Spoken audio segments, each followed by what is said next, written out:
On this episode, we're talking about what real estate agents need to know about Instagram's latest update, all the new changes on Instagram, and what you need to know. If you're doing any content at all, even if you are just using Instagram, you need to know what they just changed. And today we're having Neel Dhingra on the show, but we're doing it a little bit different. So I had Neel come on our Massive Agent Society coaching call last week, and he and I were just going to have a private conversation about what he's seeing with the update, how he's pivoting and changing what he's doing. We were just going to have a private conversation and figured, hell, let's just do it for the society coaching group. And then after we did it, we're like, wait, this is amazing. And it was actually Neel's idea. He's like, dude, let's just publish this as a podcast. I agreed. I think it's awesome. So you guys get to see what's normally just for our coaching group. We're opening up to you.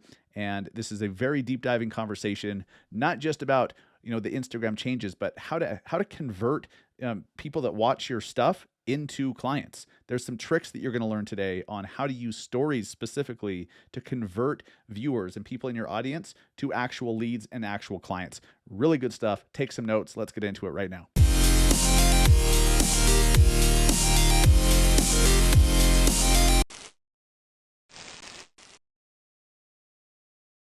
What is up, everybody? Welcome to episode 233 of the Massive Agent Podcast. I am your host, Dustin Brohm, an agent in Salt Lake City, Utah, founder of the Massive Agent Society, and someone who is spending way too much time on social media lately.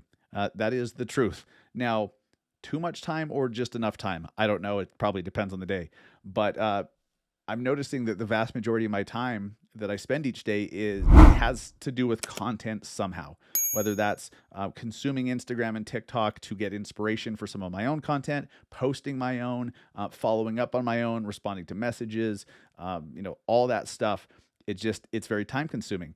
So that's just how it is. And a lot of you guys, I know it's the same way. You are real estate agents selling homes, and you have to also be on social and do all the things. I totally get it. Now, today there's a special treat. All right, we're opening up what's usually a coaching call that my coaching group would have. And if you're not a member, you don't see it. But we had such a great conversation with Neel Dhingra, Neel Home.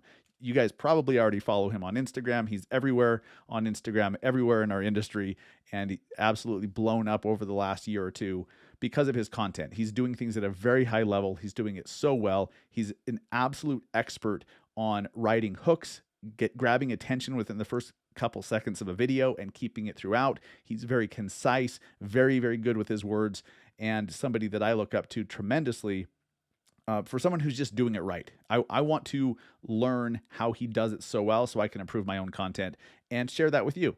So today, that's what we're doing. We're sharing last week's Massive Agent Society coaching call.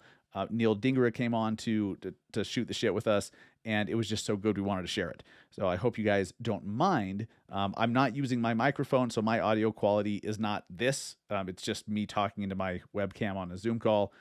Wasn't planning on, publishing it after the fact. It was just going to be for our coaching group, but here we are publishing it, and it's awesome. You're going to love it. So whether you use Instagram for a bunch of content or not, you're going to get a lot out of this. Neel talks about how he converts his viewers into actual business. These are public numbers. He's put it out there on his own story, so I know he doesn't mind if I say this, but he made over $4 million net last year.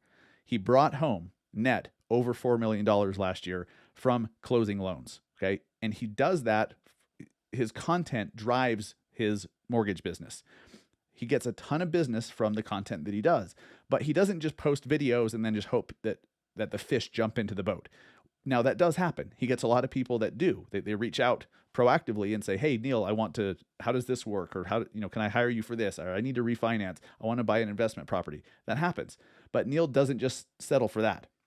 He actually, he prompts his viewers, he prompts his audience, he prompts his followers to engage with him in a way where they're basically raising their hand and saying, "Hey, I want to work with you. I need your services." And so he shares that with us. This is something you do not want to miss. You want to hear this tip. It's really, really good. And we talk through how to create hooks, how to write them, how to grab attention within the first few seconds of a video.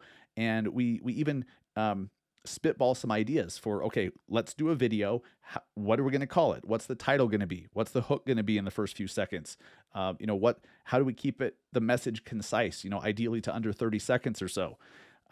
We go through that so you can see how he does what he does, how the thought process, how he comes up with just an idea for a video and then makes it concise and clickable and, grabs attention. This call right here is worth the price of admission. Now, for you guys, it's free, which is awesome, but your time is very valuable. This is worth your time. This is worth the time to listen all the way to the end. Don't just listen to 90%. Don't listen to 95%. Listen all the way to the end. This is good stuff. So let's get into it with Neel Dhingra, aka Neel Home from social media, friend of mine from Reno, and one of the better mortgage loan officers in the industry, and probably one of the better content creators I've known.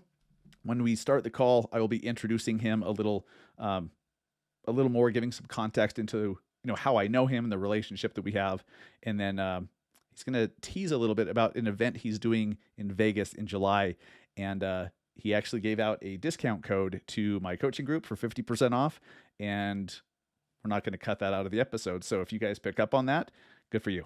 Nice little discount for his event in July with Gary V and Ed Milet and others. Let's get into it. Neel, what's up, man? Welcome. How are you? Good morning. Good morning. What are you guys doing? You're an hour behind. Yeah, it's 10 a.m. your time. Is it? Isn't it? Aren't you Pacific? Yeah. I don't even know, bro. I'm so busy here. I'm so busy crushing it. I don't know what's going on. Well, good. We're going to be talking about that. Yes, sir. I was just giving a little background story of how we know each other and how I've watched you and your content explode over the last 2 years or so. You've been doing it for a lot longer than that, but it's been cool. And then when I came down to your office and just kind of saw how you were doing things, it was so helpful. Even just like the position of the camera, the position of the lighting, and more than that it's doable and that there's huge upside in doing things well. So I am grateful to you for that, for spending your valuable time to show me the ropes.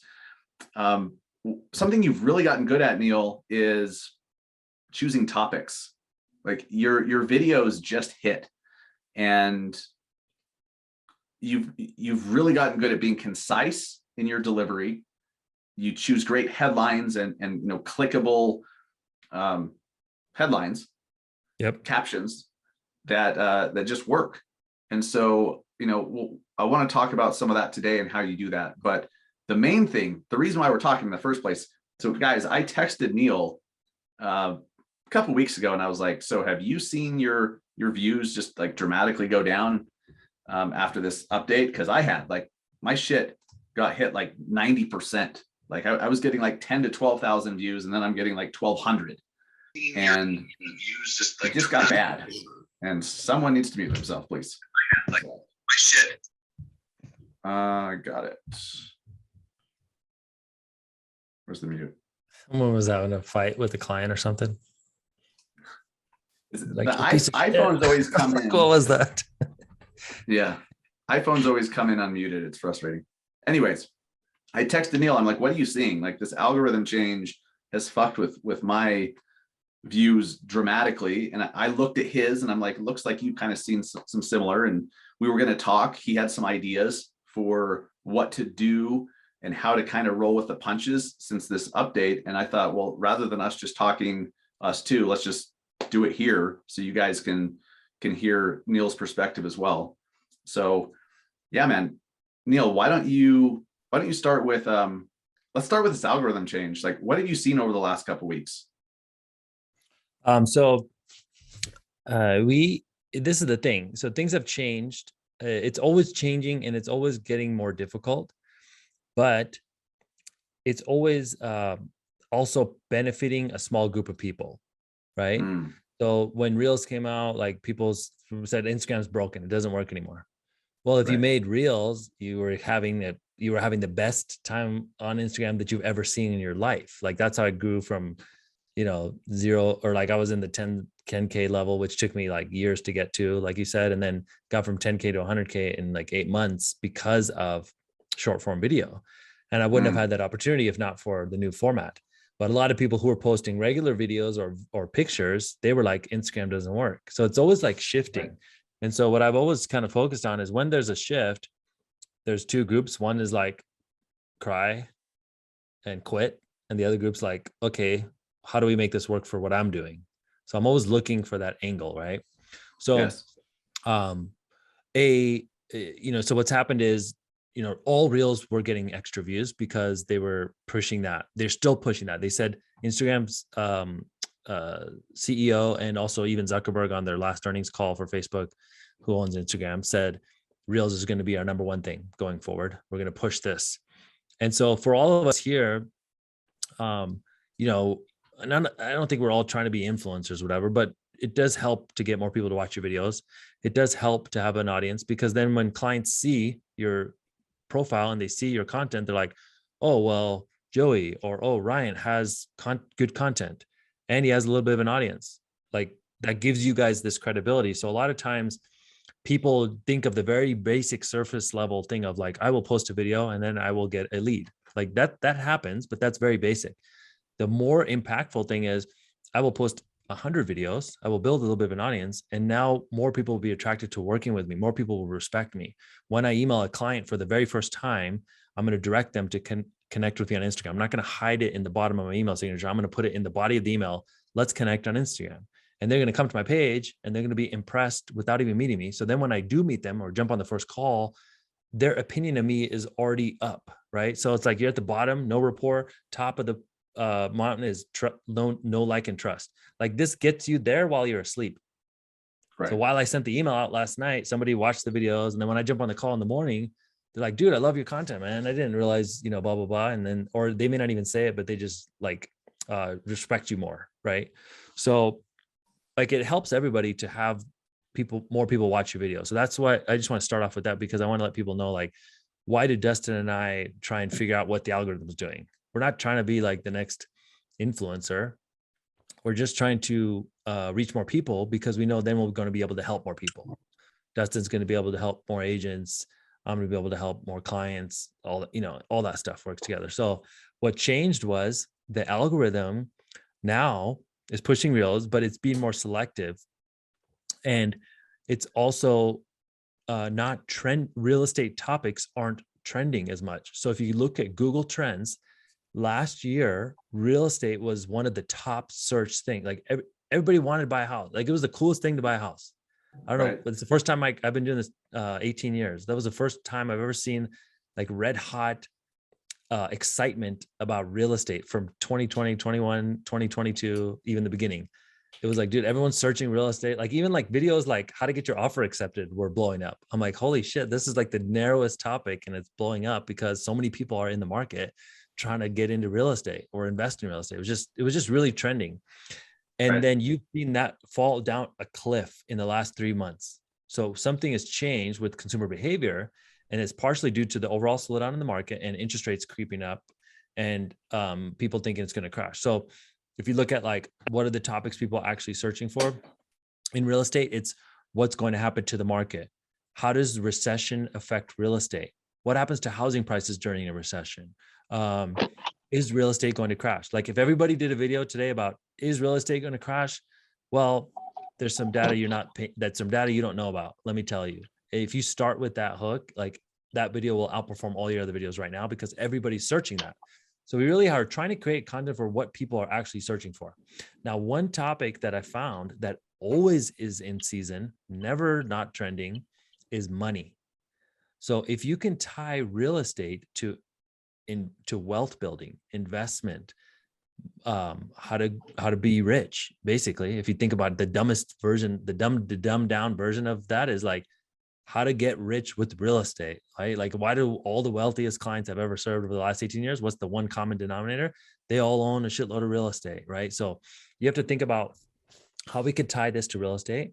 And so, one of the videos that does really well for me and all of our people who have done it is, do you ever wonder how people get so rich with real estate? That's the hook. And then you go into like, there's 4 ways. I'm going to explain it. And then you explain the topics, right? So when I'm scrolling in my mindless thing and I'm looking at dancing videos and, blah, blah, blah. And then a video pops up and it's like, do you ever wonder how people get so rich with real estate? Now, I don't have to be in the market to appreciate that video. It's not the video like how to get my offer accepted. Like everyone makes these transactional videos. Nobody gives a shit unless they're in a transaction. So we need to make it appealing to everybody. So you're taking a narrow topic, which is real estate, buying real estate, and you're giving it broad appeal by saying, here's how people get rich with real estate. Here's why people love buying real estate. Here's why people love investing in real estate. So if you can broaden some of those topics, you could still do the narrow topics like, the 3 things to look out for when you buy a house or why you should get a home inspection. Like those are still valuable topics because people are in a transaction, they're going to need those. But in your overall library of content, you want to have some broad appeal stuff. And then, so I'm going to stop on that video. My thumb's going to go like this. It's going to stop. Be like, oh shit, I want to be rich. Everybody wants to be rich. Everybody wants to level up their money game. Doesn't matter, poor, middle class, Democrat, Republican. Democrats won't admit it, but they want to be rich too. Okay. So everybody's going to want to learn about how to level up their money game. You know what I mean? So we need to create content that is going to have broad appeal. And that is the one thing that all real estate people are missing. That's solid. And I've noticed going on a rant there. No, it's great stuff. Please continue with your rant. It's good stuff. I've noticed, so when I go on social and I look at people who are winning and really doing well, I intentionally look at like, what are they talking about? Who is it meant for? What are the themes here? What are the common threads? And I noticed that, you're a loan officer. You make your money by closing loans and having your team close loans, but you're not out there talking about, the rates today. Like you're talking personal finance stuff. Like you've become this personal finance guy on Instagram saying the same stuff that like Ramit Sethi, is that his name? Yeah. Say similar stuff, like the same people that listen to you will listen to him, will listen to Dave Ramsey, will listen to whoever. Yeah. So basically what you're trying to do is put yourself in another category. So all the realtors are going to be like, here's how to get your offer, call me for all your real estate needs, right? So everyone's doing that type of shit. And then you're going to be like giving valuable information about real estate. Here's why you should invest in real estate. Here's the 3 things you don't think about, like the 3 benefits to owning real estate that you probably don't even think about. And I'm going to be thinking to myself, well, what is he going to tell me? And then I'm going to want to watch the rest of it. So you kind of looping people in with like making this, casting a wider net, and then you get people into your funnel. Now you might say, what's the value in having 10,000 or 1,000 followers or 10,000 followers? These people aren't going to buy from me. That's the game. You want 95% of the people to never transact with you and just watch your videos, because then it's going to show it to more people. But by creating content for the masses, we have the opportunity to reach the affluent few people who we want to. If we try and just narrow down to those a few affluent people, we'll never reach anybody. Like they don't see the video. So if you think about it, if I look at my analytics, who are the people watching the content? They are 25 to 37-year-old people on Instagram. And if I'm being honest, most of them are broke. So in my case, it's about 70% men, 30% women. So like Neel, if I think about who am I going to make a video for today? I'm making videos for young, broke males, unfortunately, right? That's me. That's what I'm doing. But in there are the millennials with money. That's my biggest segment of clientele. That is all of our future. The millennials are the biggest segment of home buyers and sellers. They have money. Like, this, like we all have clients in their mid to late 30s with a lot of money. These are people buying, selling. They work for Microsoft. They work for this company. They got stock options. They own real estate. They've got money. And those are the few people that are our target. But if you just try and pull a needle in the haystack, like reaching those people, you'll never reach anybody. You have to create it for everybody, and then they're going to see it. And then some of these more narrow topics, now you have an audience to watch those. So just think about like every video is not meant to reach a deal or a lead. Every video should be something that somebody would want to watch. I had some guy in one of my workshops arguing with me. He's like, I don't want to make the video on how to improve the value of my home. I'm a lender. What's in that for me? I'm like, nothing's in it for you dummy. Like, it's just a video that someone would want to watch. So you can build your Yeah. audience. And then when you do your market boring video about the interest rates, you got a few people watching it, because now you got some people Yes. in your sphere. So you got to like get some more people into the tent before you can talk about the boring shit. So that the way that guy thinks is super common. Like, and Well, you that's teach, everybody, I'm sure. Yeah, it's 90% of yes, our industry. it is. They're like, well, I'm a realtor, so I must talk about real estate all the fucking time. I thought that way for a long time, but you're so right. So how does it work then? Like the clients that you get as a direct result of your content, how are they coming? Like describe like an average, process from somebody that's watching your shit to becoming a client. Like what does that look like? Yeah. Okay. Yeah. And before I do that, real quick, I just thought of this. Everyone should do this video as like, this is the simple way to add $5,000 of value to your home. Nice. And you'd be like, what the fuck is that? And you can say, paint the front door. Oh, and you can even say this. So this is a simple way to add $5,000 of value to your home. And by the way, it takes you just a couple hours. Or by the way, it costs you only $200. Then you'd be like, what is this person going to say? And then you could say, paint the front door. The front door is the first thing people see when they come to your property. It gives your property curb appeal. And it's crazy how much the psychological impact of a freshly painted door gives to a property. So it's an easy way for all of our clients. Now, if I'm watching that, I'm be like, whether I'm a buyer, whether I'm a seller, whether I'm not even in the market, I might save or share that video. So yeah, so that's basically the game, is to create more people. Now, here's how you get business. Okay. Now you've got these people in your tent. You've got some people watching your content. Some people are going to watch your videos over a long period of time, and they're going to DM you, or they're going to comment. They're going to be like, dude, I've been watching your stuff for a while. I'm interested in buying. Or dude, I've been watching stuff for a while. My sister's selling a house. Can I send them your way? Do you have time to talk to me? I'm like, motherfucker, do I have time? Right. You know what I mean? Like, I've been asking people for 10 years if they got time to talk to me. Now you're asking me if I got time? Like, let's go. Right. So that'll happen. But that is honestly not the most volume. The most volume of leads is going to come when you give the people simple prompts. So I don't care if you have 100 people in your audience or 10,000 people. There are people guaranteed right now in your audience that have questions about buying real estate. They're just never going to ask you because they're too timid, or they're just not prompted in the right way. So what you need to do is give them a simple prompt. A simple prompt would be, get them into the audience. Now they're watching your videos. They've seen a few pieces of your content, hopefully a lot of pieces of content if you're consistent. In your stories, which are people who just follow you, stories have no organic reach, by the way. They just reach a small segment of the people who follow you. Yes. So you're speaking directly to people who already kind of know, like, and trust you. And they have to elect to watch it, because they have to click the red circle, or they have to not swipe you across because they think you're boring. So they're giving you their attention, which is a gift. So now you say, do you have any goal? Is it a goal of yours to buy your first home in 2022? If it's a goal of yours is it a goal of yours to buy your first rental property in 2022? And you could just make it simple, yes or no. And it's so easy to tap yes. And so someone's gonna be like, dude, yeah, it is a fucking goal of mine. I want to own a rental. And they tap yes. Now you simply DM all the yeses. So if you did this right now, you're going to have like 5 yeses, which is like, that's pretty cool that there's 5 people watching our Instagram stories that want to buy a house. I didn't even know those people wanted to buy a house. I guarantee you're going to get some yeses. Now you just simply DM them and be like, yo, I'm doing a free, make it very passive. Don't be like, yo, let's meet up for this, because then it's going like straight from 0 to 100. You got to slow your roll a little bit, especially because they were just prompted. So now you DM them with something like, hey, I'm doing a free webinar on Thursday. I'm going to be answering all your questions. And there's 2 new programs that are really helpful to buyers.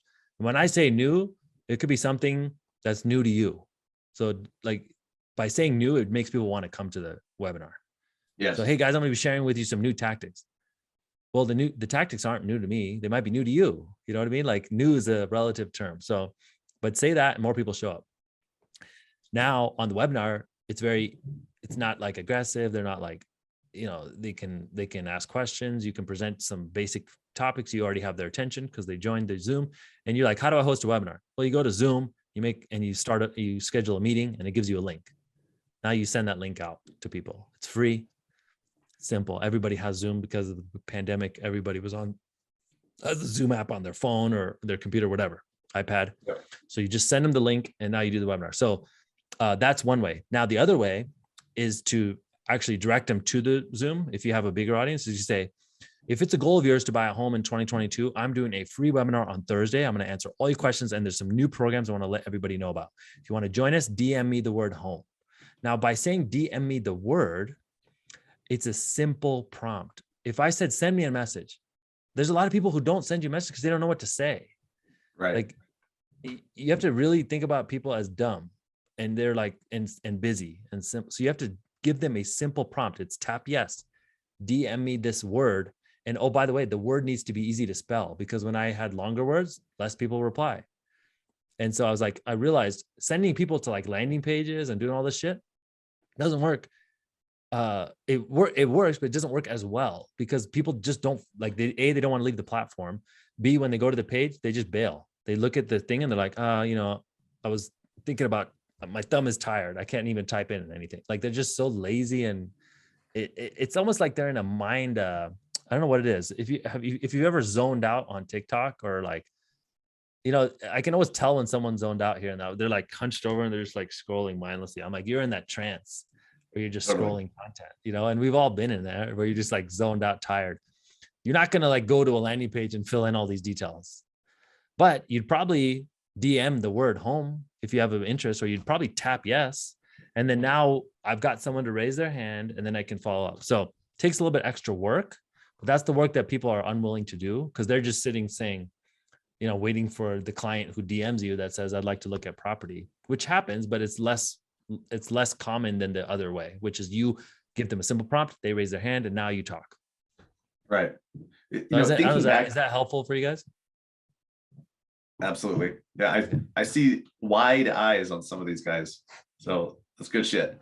But you're so right. Like, when you remove the friction from people reaching out to you or even just responding, you're literally making it easier for them to start the process, making it easier for them to hire you.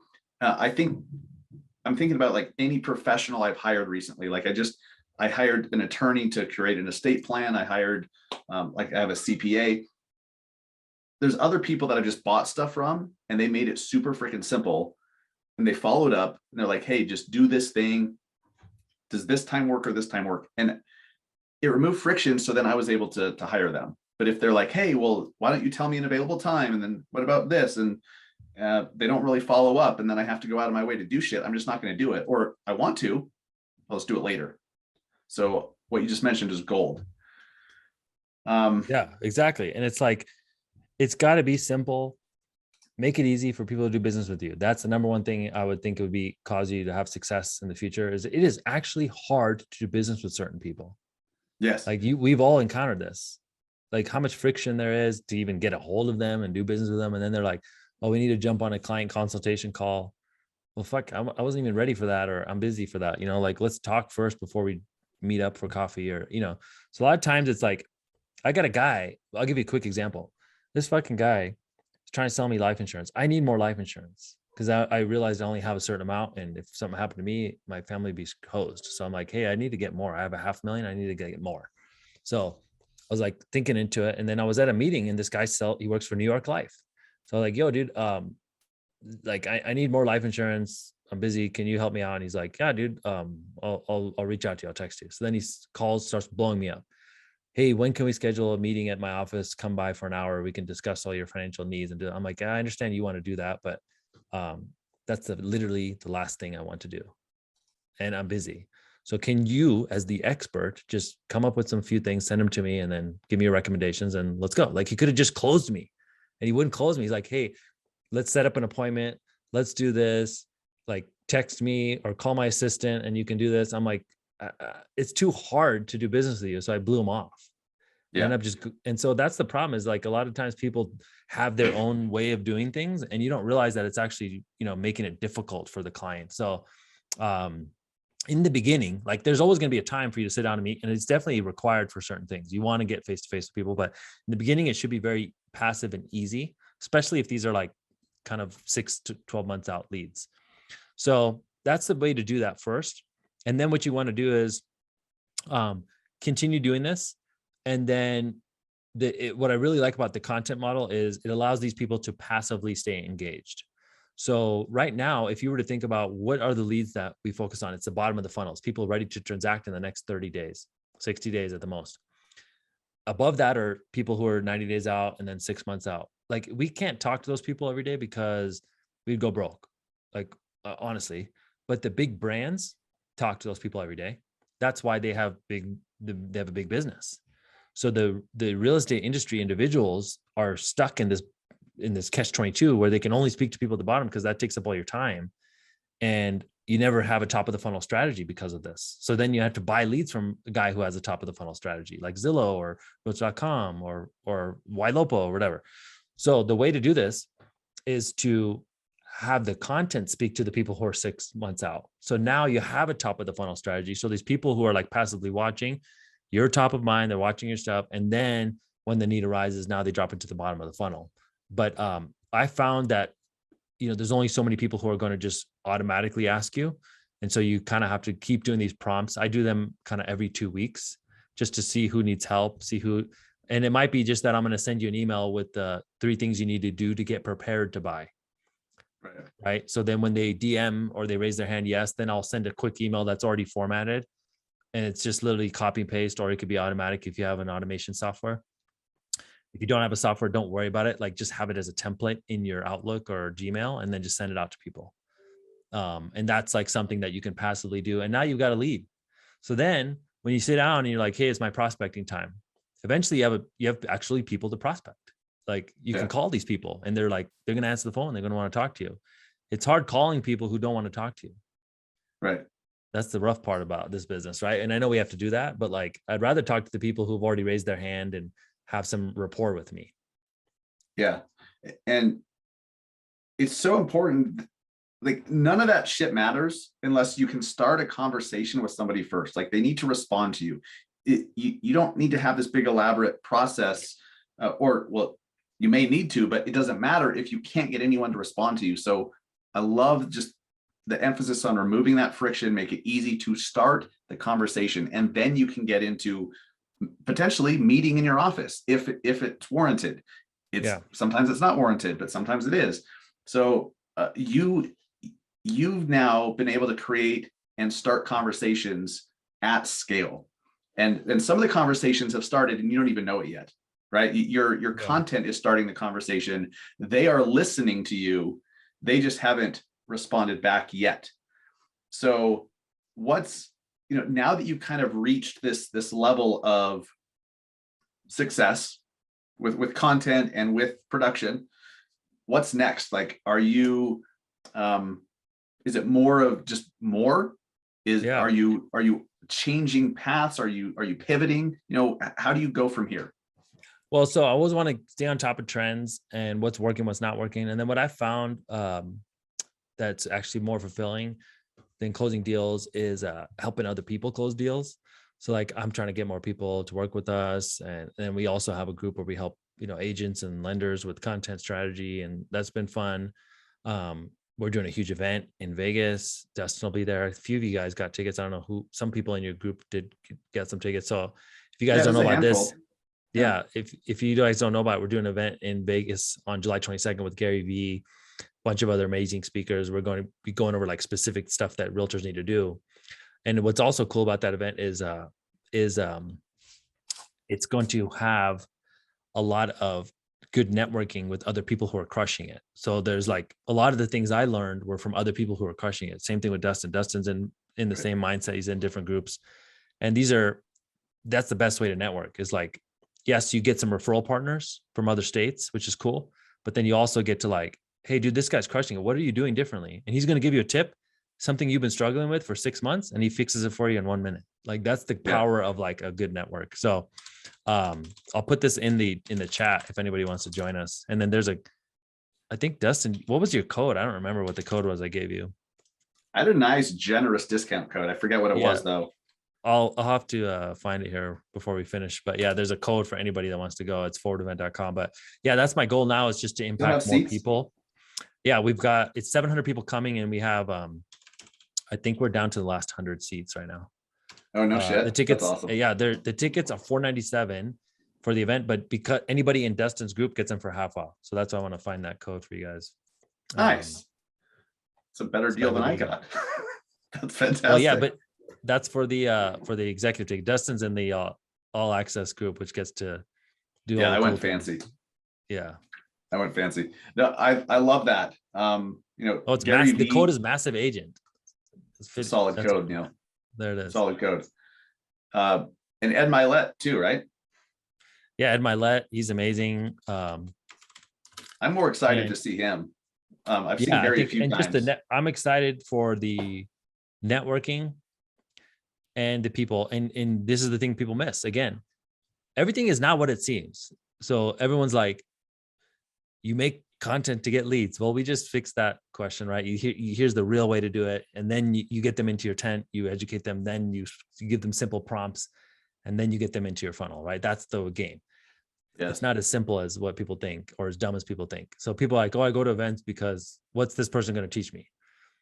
I could just watch their video on YouTube. Well, I'll Yep. tell you what, live, it's different than it is in person. You can't get the same impact in your underwear from your watching YouTube at night versus being in the room with like-minded people, separated from your current environment in a new environment. Something clicks for you that you've heard 3 times before, but it actually works for you. Or you get inspired with your own idea because you're in the right place, right time. Or the guy next to you is a potential business partner, or the guy that you meet at lunch. These are relationships that you be mutually beneficial. So I think like everything is not what it seems. And those of us that understand that end up doing a lot better with all this stuff. Because you're thinking a little Going to bit, you're events is a thinking hack. bigger. You're thinking longer term, you're thinking bigger. Mm-hmm. Yes. So Neil, now that all these events you go to, a lot of people know who you are now, don't they? Or recognize you from your videos. Yeah, I think so. Just in the circles I'm in, they just like respect Yeah. you more. And so that's a cool benefit. Just like you walk in and someone's like, yo, love your content, Neil. And so they already Yeah. respect you, which is dope. Yeah. It's crazy. I mean, that happens to you a lot more than me, but it's crazy. Well, I was It's like, surprised at how many people know your podcast. Like when I just did the podcast with you, whenever it was last year, still to this day, someone's like, yo, been watching your stuff. I originally found you because of Dustin's podcast or because of the nice. Massive Agent podcast. So it's like, you never know who's watching. That's the other thing, you guys. Right. You never know the power of one piece of content. Like Dustin just said, somebody saw a video that led them to watch more videos. Then that led them to be in your circle and be in your sphere, right? Well, what if the one video that started that whole chain, what if that day I was like, yo, I'm not posting this video, I'm not feeling it. Or you know what? I'm busy with client stuff. I'm not doing it. This deal's blowing up, so I can't fucking do video today. Like, you never know. Like the power of that one video is what led to the connection that led to all these other things. And if you took out the first thing, you lost the whole chain of events. So it's kind of like, I always think about that when I'm like, when I don't have time to post, when I don't have time, I'm like, dude, this could be the one that connects me with someone really cool. Like, so and the reason why I say that is I've had deals where one video led to this person, then that led to this connection, then that led to being able to speak at this event.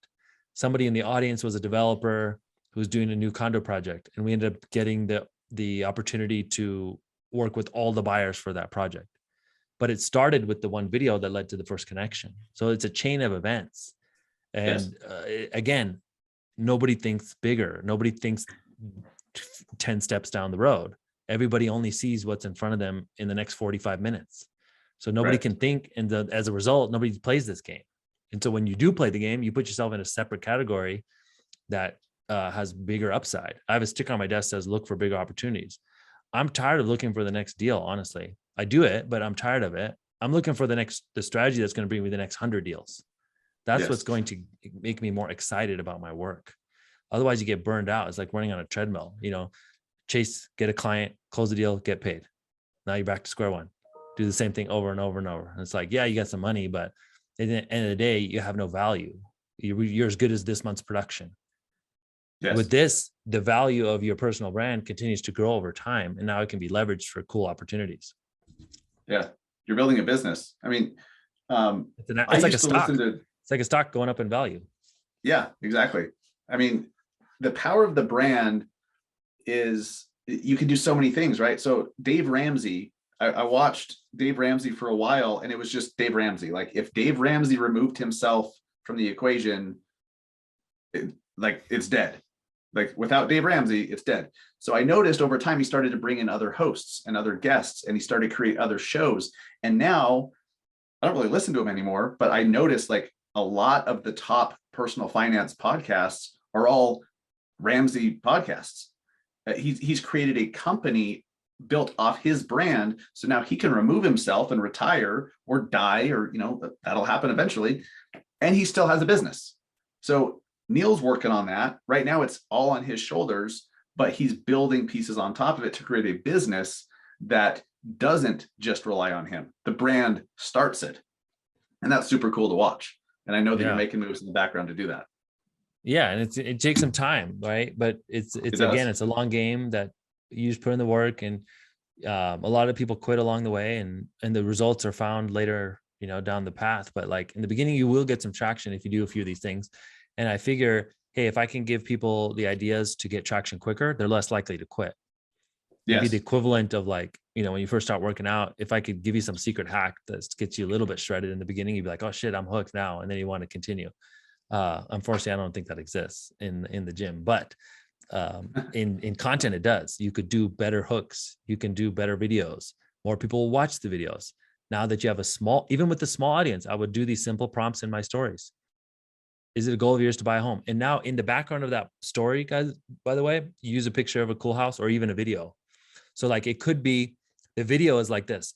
Next time you're at a showing or you're looking at a cool property that has like a beautiful view or a beautiful kitchen or something, like get your phone and just get the video of that. Go to stories, post the video of that. It's just the image of this cool view.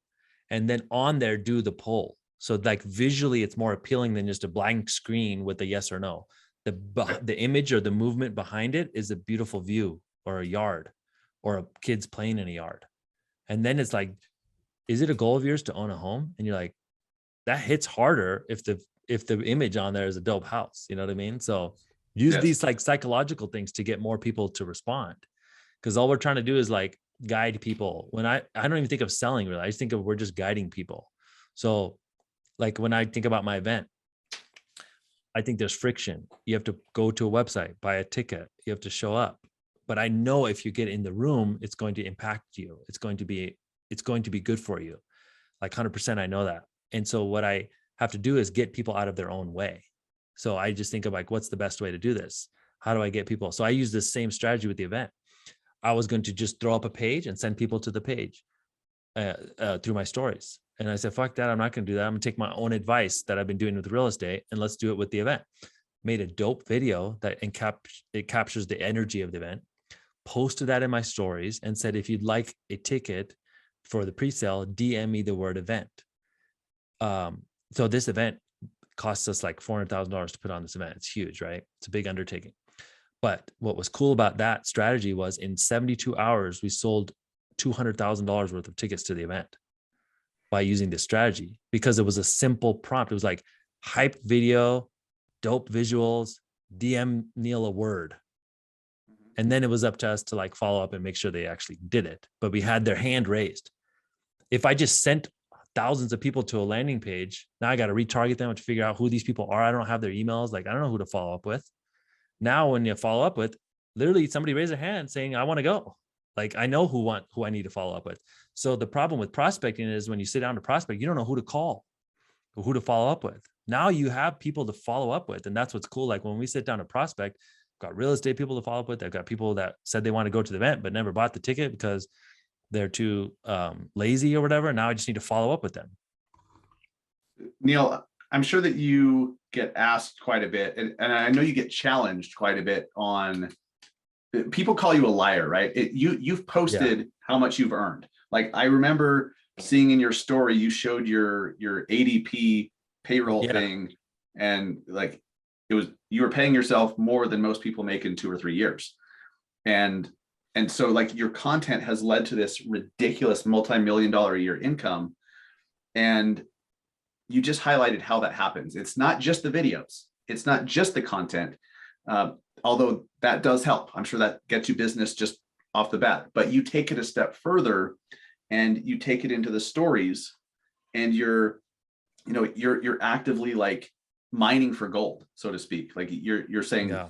you're making it easy for people to raise their hand, and then you meet them halfway.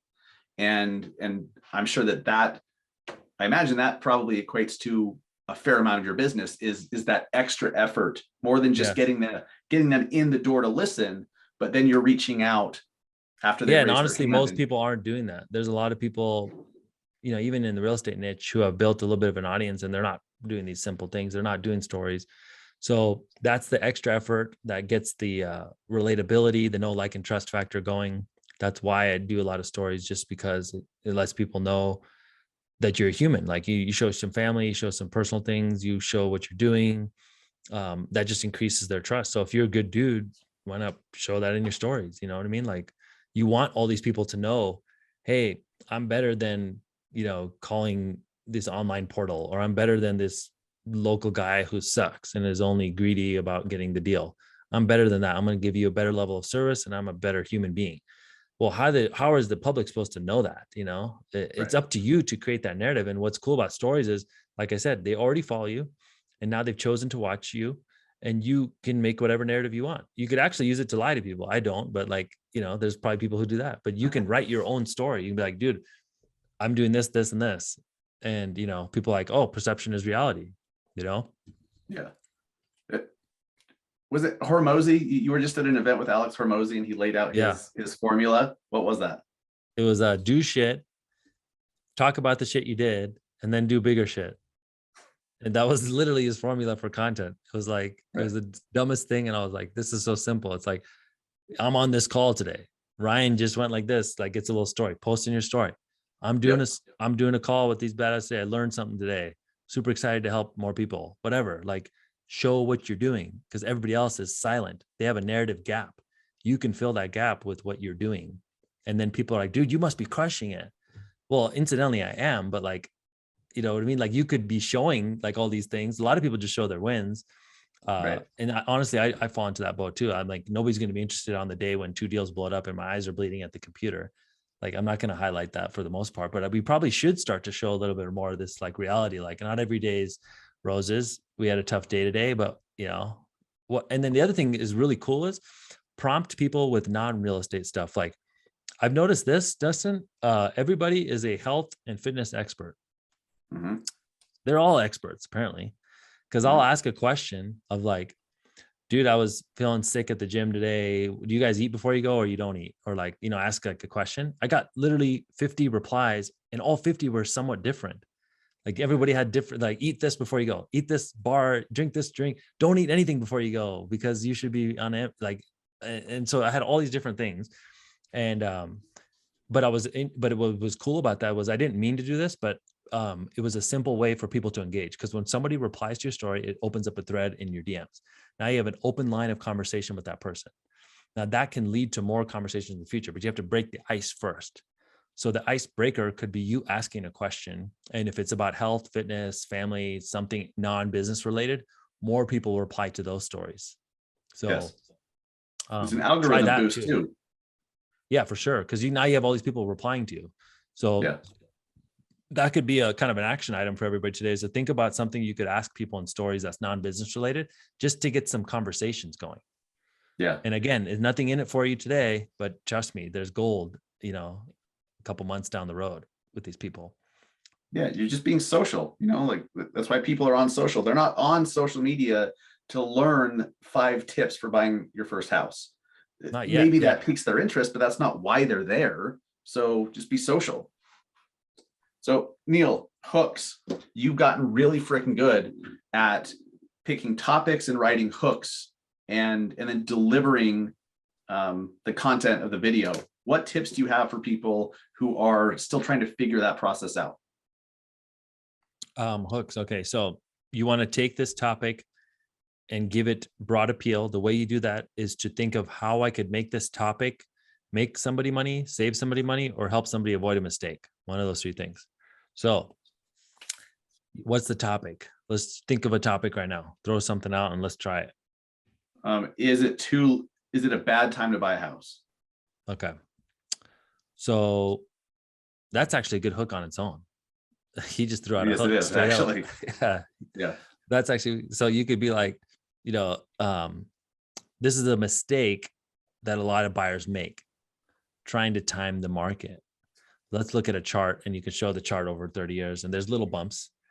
But the main point of view is time in the market beats timing the market. So when you think about buying a home to live in, just find a home in the area you want to live in with the payment you can afford.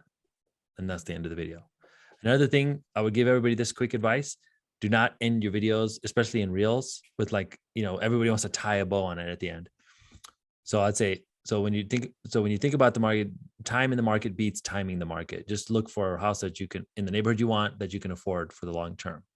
Then I cut it off, versus look for a home in the neighborhood you want with the payment you can afford. And let me know if you have any questions, and hope to speak with you soon. Like, no, like, don't end it, just cut it off. So I'm going to tell you, to be completely rude, you walking up to somebody, totally counterintuitive to what we do in real life. I'm going to start hot straight out the gate with a hook, and I'm going to literally ghost. I'm going to turn around and walk away before I'm even done with the video. And that, like, it's so rude, but that's the key with short form video, is you want people to grab you right away, and you don't want to know it's ending, because if I know it's ending, I scroll to the next video. If I don't know it's ending, I finish the video. When you finish the video, you get a high five from the algorithm, and it shows it to more people, because now I've got somebody to watch my entire video. And Yes. another quick tip is 30 seconds. It's easier to finish than a minute. I know you can go a minute or longer on reels.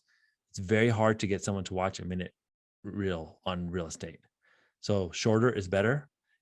Just expand in the caption, make it shorter, so you can get that completion, which is a bonus points for the algorithm.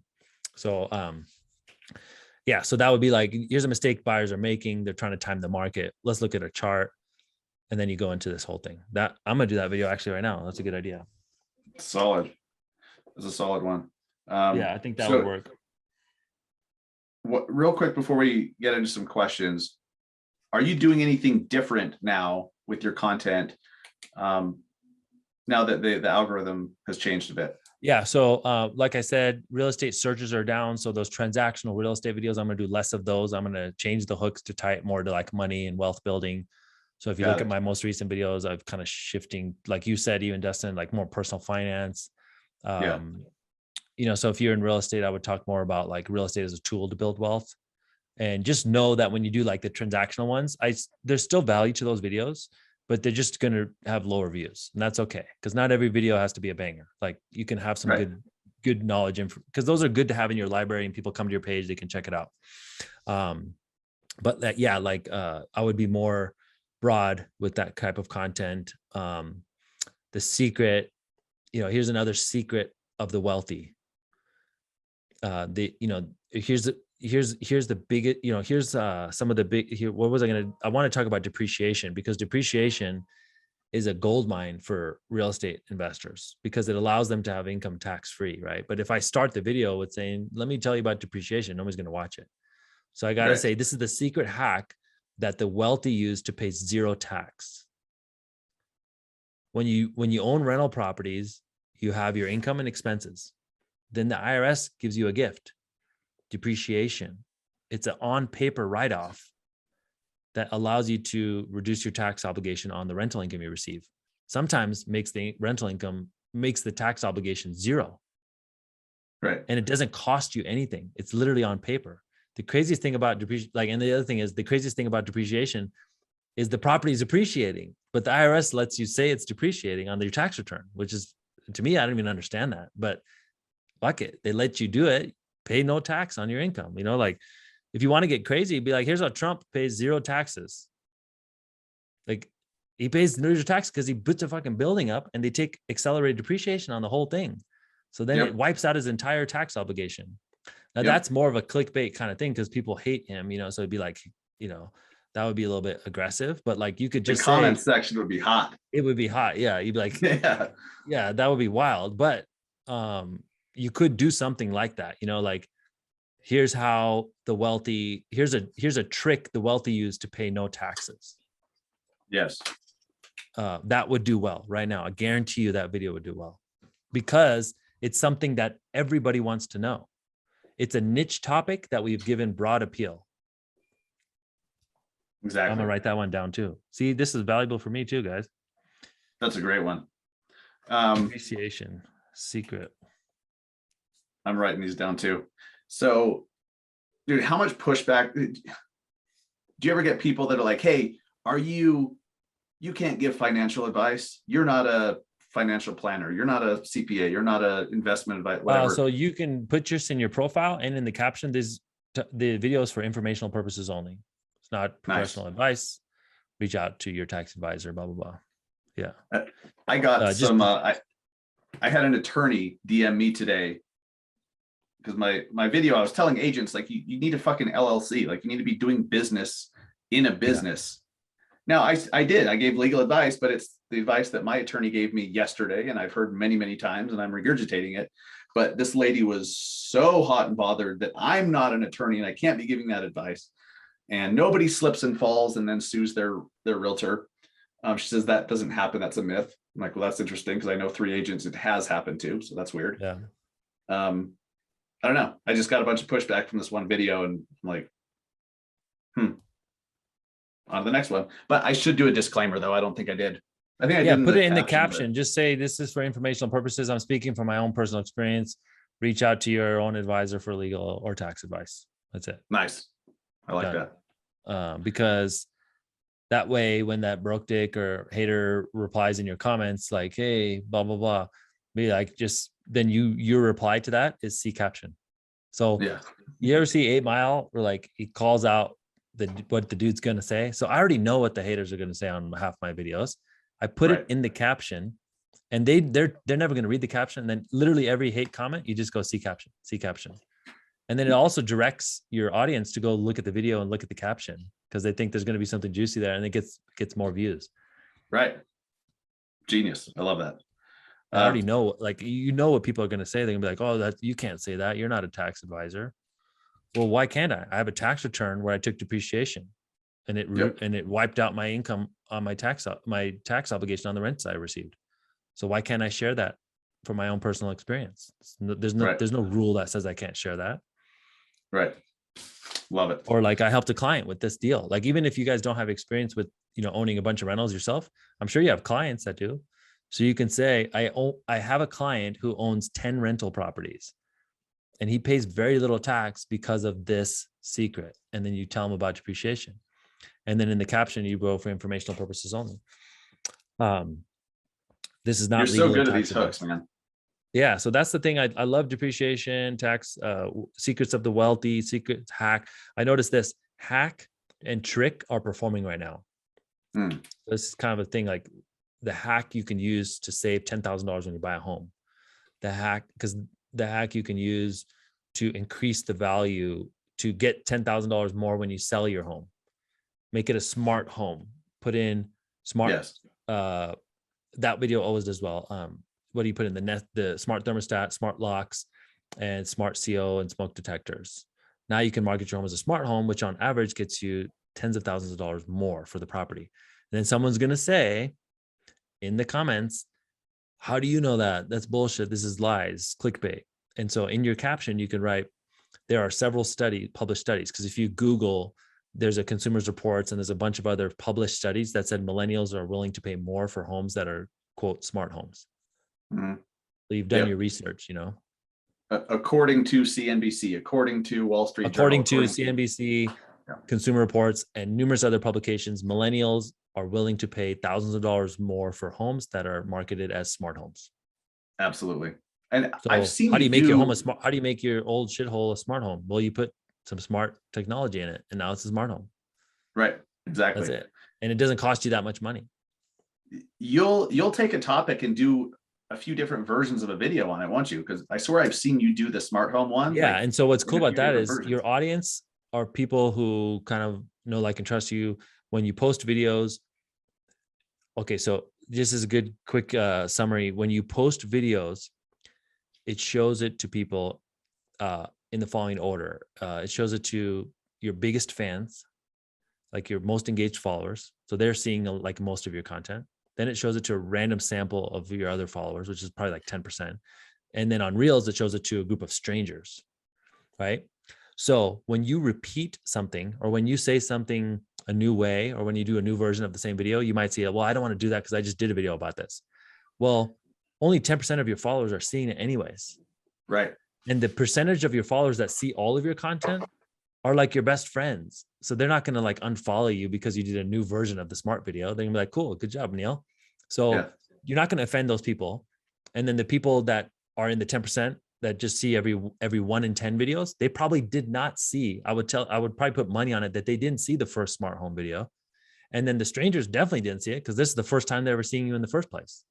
Right. So if you said something, repeat it.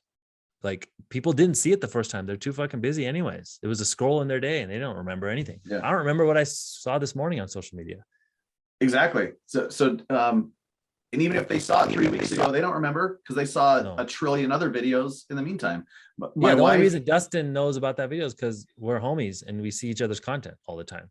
But like, neither one of us is going to unfollow the other person because we saw repeat a topic because we're friends, So it's like, those are the only people who are going to see every video you post. Most people are not seeing every video you post. I sent a video to my wife the other day and I'm like, oh, this is so funny. And she's like, she scrolls back in the feed. She's like, yeah, you sent it to me like last week. And I was like, oh, I didn't remember. It was just, it was some funny video. So yeah, great advice there. Let's, do you have a couple minutes for Q&A? Yeah, I got like 5 minutes. Okay, sweet. Christian, I know you said you had something. Let's start with Christian. What's up, brother? Hey, Neel. Love your content. I have a question. Everything here has been talking about, social media. Obviously, I see all your stuff on Reels. Do you do longer form content in YouTube? I mean, So, that video about like, is the market going to crash? Or if you think the market's going to crash, watch this. And then I'll explain all the details. There is a 8-minute video of that same topic on my YouTube that I just published. So the short form leads to long form. So the short form is like 30 seconds, really quick.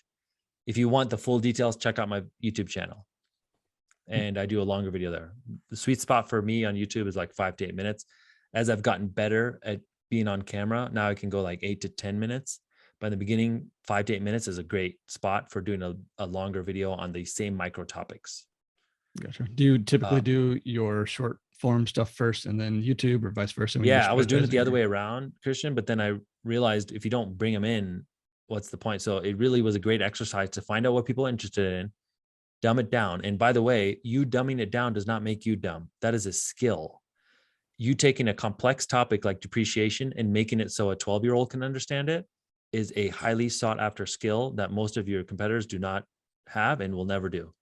So taking this jargon and making it simple is a good thing. Now, if somebody wants to go deep, so say I get 5,000 people to watch that reel. If 50 of those people go to YouTube and watch a 8-minute video, that's a huge win, because somebody's watching you for like 5 to 8 minutes is big. Like that's way more of a deep relationship. That's why podcasting is one of the biggest ways to build a really good community, is because people are listening to you for an hour. Like, most people that download podcasts finish the podcast unless you suck. So in that case, how else could you buy that type of attention in a world where everybody's, scrolling?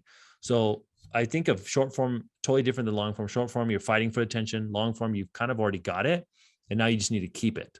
So for our long form, we want to have good topics, and the best way to find good topics is to find them for your short form. Gotcha. Nice. Appreciate it.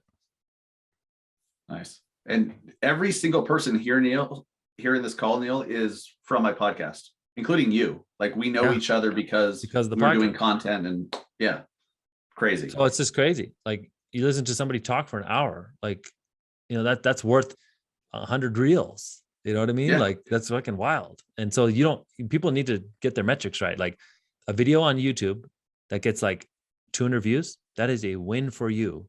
If half those people finish the video, because you had half of people who are like targeted, wanting to know about that specific topic, watch you for 4 to 8 minutes, that's huge. So huge. Do not apply the same metrics. Like Reels, the views number on Reels is just impressions. That's like, it popped up for 3 seconds.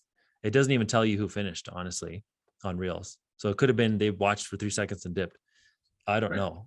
Eventually they'll give you more analytics, but right now it's just an impression. Ryan, what's up, brother? Hey, what's going on? Neel, this has been awesome. I had a couple general questions about trending. So you mentioned like real estate topics trending down, money's always up, hack, trick, like those words trend. Where are you kind of sourcing the data to know like this is what I want to do a Yeah. topic So if on? on the words, it was trial and error, and there's no secret to that other than just trying it.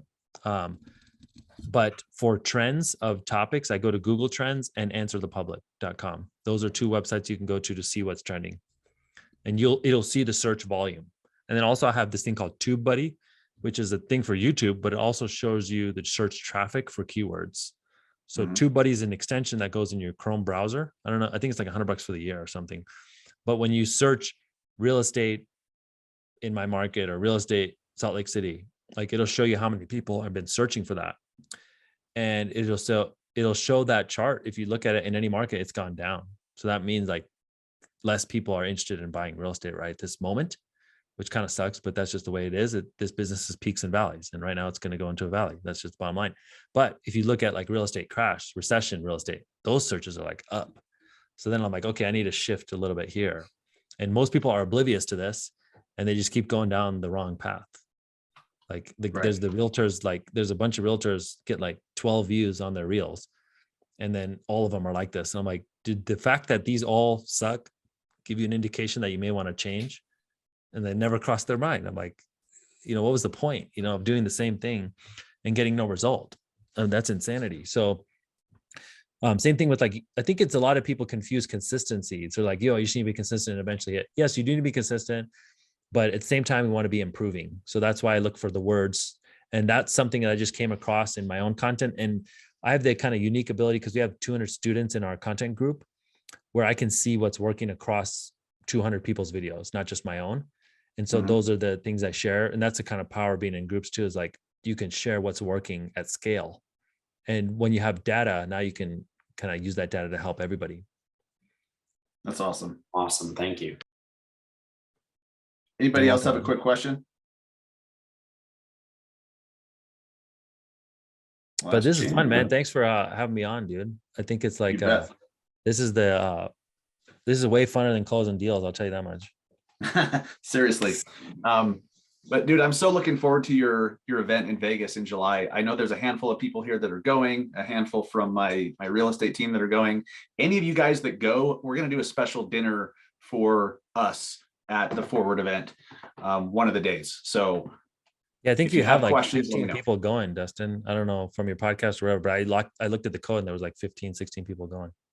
Oh, no shit. That's awesome. Yeah. I don't know if you put it on the podcast or what, but somebody saw it. I didn't put it on the podcast. I don't think. Maybe. I don't know. In email. I sent out an email. Yeah.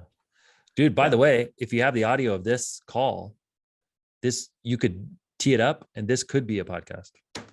Totally could. You would do your intro and then it would just be like, here's the tips. And it would be like, this was reserved for my private group. I'm going to give it as a gift for my audience. I'm going to do one time. I'm going to open the curtain and show you one of my private groups. And then people are like, holy shit, because that's a little bit more deeper than what normally people get on a podcast. Oh, absolutely. That's a great idea. Neel, man, appreciate you so much. Yeah, dude. Nice to meet all you guys. Hopefully I'll see you in Vegas. Are you going to have a pool ping pong table there at the event? Oh shit. That's a good idea. Yeah. I'm going to get a ping pong table. Bring it in. Dude, you know what? So Gary Vee, he loves playing pickleball and he loves like hockey. I showed him like he's playing like bubble hockey or something, and he gets super competitive. So one of the things I want to do is if I can get a ping pong table in there, I could challenge him to a game of ping pong, like during lunch, and we could make a piece of content out of that. Oh yeah, that's awesome, dude. That would be dope. And I want a rematch. With you. Yeah. So all right, cool, bro. Man. See you guys. Thanks, Neel. See ya. So right after this call, I noticed that a lot of my team, or a lot of the society group, and my team members that are there, I started noticing they immediately started implementing what Neel taught about getting people to answer your questions and getting them to engage and basically raise their hand and say, yes, I do. It is a goal of mine to buy a house this year. and they're already getting leads. They're already getting conversations going with people that were just kind of sitting on the sidelines watching, but now they've raised their hand and said, "Yep, I do want to learn more. I do. That is something I'm interested in." And they're working, like, these people are now working towards getting qualified. So I think a couple of them have even signed buyer broker agreements to go out and buy a house. So how cool is that? You can do the same thing, implement this shit immediately, and I mean, it's just that simple. It's simple. It's not necessarily easy, but this is not hard shit. This is not hard. This is simple stuff that if you do it and you do it enough so you get good at it, right? It takes practice. Neel is very, very good at what he does because he's practiced. He's been doing it for a lot longer than I have and than you have. Okay, so then we just keep practicing and we can get good too. Simple as that. So do that. And for you guys who are already going to Neel's forward event in Vegas, make sure you let me know. Shoot me a DM if you're using the Massive Agent discount code for his forward event for the 50% off. Amazing. Let me know. I want to know everybody who's going so we can get together, do a little meetup at that event in July. That's going to be a lot of fun. So yes, great episode today. Before we wrap it up, guys, I have to give a shout out. I'm excited to give a shout out. I don't have to. I'm excited to. I get the opportunity to give a shout out to our sponsor of the episode, Follow Up Boss. These guys make the best business growth platform for agents that I've ever seen. Most people just call it a CRM. Yeah, technically it's a CRM, but it's also technically like this rocket ship that when you use it the right way and you put your all your stuff into it, it helps you grow your business. It basically grabs you by the ass and says, let's do this. Follow up with this person, call this person, message this person. This task needs to be completed. This one. While it's sending texts and emails and all the shit going on in the background, it's just a business growth platform. And they, because they're cool as shit, are giving you a free trial for 30 days, 30 full days. You don't even need your credit card. All you need to do is use this link, massiveagentpodcast.com/follow-up-boss. You have to use that link or else it's only a 14-day free trial. So get 30 days, use it, put all your stuff into it, try it out, use their app. They actually have an app. It's not just a mobile friendly website like most CRMs. They have an actual legit app that's badass. So after a listing presentation or after you meet somebody at Starbucks, or you just randomly run into somebody at the dog park, you can put their information in and leave some notes and stuff right there in the app. Super cool. All you need to do is use the link, massiveagentpodcast.com/follow-up-boss. Totally free. Use it. All the top teams, all the top agents in the industry are using it. Kind of a clue, kind of a hint and a clue. So appreciate you guys so much, Follow Up Boss. And I appreciate you so much for listening to the show. Please share this with somebody who you think would find value. Somebody that, share it with your agent friends that are using Instagram incessantly. That you're doing a ton of content on Instagram and TikTok. Share it with your broker. Share it with your team members. Share it with any agent friends you have or friends in the mortgage industry, because this stuff works. And if you found it valuable, others will too. We ask that you share it to help us grow the show, grow our audience, and in turn, we'll keep coming back every week, every Thursday morning with brand new episodes for you. Take care. Appreciate it. Have a good one.